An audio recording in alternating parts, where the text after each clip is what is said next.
Okay, ഇത് common interest base ചെയ്തിട്ടുള്ള ഒരു ക്വസ്റ്റ്യൻ ആണ്. ഒരു സർട്ടൻ എമൗണ്ട് ഇൻവെസ്റ്റ് ചെയ്തു സർട്ടൻ റേറ്റിൽ കോമ്പൗണ്ട് ഇൻട്രസ്റ്റ് കണക്കാക്കുന്നത് ആനുവലി ആണ്. 5 ഇയറിലോട്ട് ഇതിന്റെ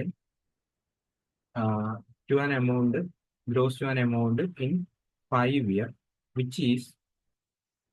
which is a factor of 1.181 more than to that it would have been grown in 3 years. Okay, ഇതെന്ന് വെച്ച് കഴിഞ്ഞാൽ 3 ഇയറിൽ ഫോം ആകുന്ന എമൗണ്ട് ടുവിന്റെ 1.1881 ടൈംസ് ആണ് എന്നാണ് ക്വസ്റ്റ്യൻ പറയുന്നത്. 5 വർഷത്തേക്ക് ഫോം ആകുന്നതിന്റെ 1.181 ടൈംസ് ആണെന്നാണ് പറയുന്നത്.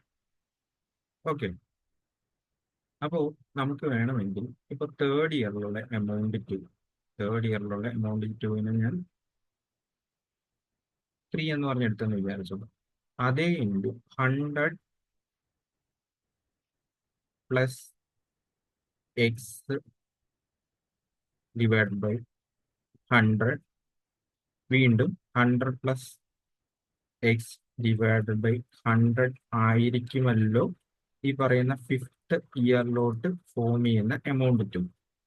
അപ്പൊ നമുക്ക് ഇതിൽ നിന്ന് third year divided by 5th ഇയറിലെ എമൗണ്ട് ടു എടുത്തു കഴിഞ്ഞാൽ നമുക്ക് കിട്ടേണ്ടത് എത്രയായിരിക്കും? 1.1881 ആയിരിക്കുമല്ലോ. ക്വസ്റ്റ്യനിൽ അങ്ങനെയാണല്ലോ പറഞ്ഞിരിക്കുന്നത്. ഈ 5ാമത്തെ ഇയറിലോട്ടുള്ള എമൗണ്ട് ടു എന്ന് പറയുന്നത് 3ാമത്തെ ഇയറിന്റെ 1.188 ടൈംസ് എന്നാണ് പറഞ്ഞിരിക്കുന്നത്, ക്വസ്റ്റ്യനിൽ പറഞ്ഞിരിക്കുന്നത്. ഓക്കെ, ഇനി നിങ്ങൾ എന്താ ചെയ്യേണ്ടതെന്ന് വെച്ച് കഴിഞ്ഞാൽ ഈ 100 വെച്ച് ഇതിനെ കംപ്ലീറ്റ് ആയിട്ട് മൾട്ടിപ്ലൈ ചെയ്യാം. അപ്പൊ 100 plus x the whole square നിങ്ങൾക്ക് കിട്ടും. 100 plus x the whole square എന്ന് പറയുമ്പോൾ എത്രയെന്ന് പറഞ്ഞിട്ട് 1188 ഒന്നെന്ന് പറഞ്ഞു കിട്ടും. 1188 ഒന്നെന്ന് കിട്ടും. അത് ആക്ച്വലി എന്ന് പറയുന്നത് 109ന്റെ സ്ക്വയറാണ്. ഇനി വേണമെങ്കിൽ നിങ്ങൾക്ക് ഓപ്ഷനിൽ നിന്ന് ചെക്ക് ചെയ്യാം.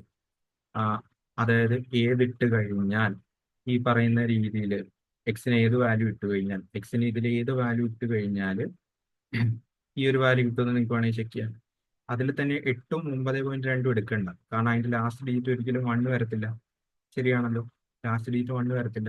പിന്നെ ഉള്ളത് 9ഉം 8.1 ആണ്. അപ്പൊ 109 ഇതിന്റെ സ്ക്വയർ ആണോ അല്ലെങ്കിൽ 108.1ന്റെ സ്ക്വയർ ആണോ നോക്കാം. അതിൽ തന്നെ ആദ്യം 109 ചെക്ക് ചെയ്യുക, കാരണം ഇവിടെ പോയിന്റ് കിടപ്പുണ്ടല്ലോ.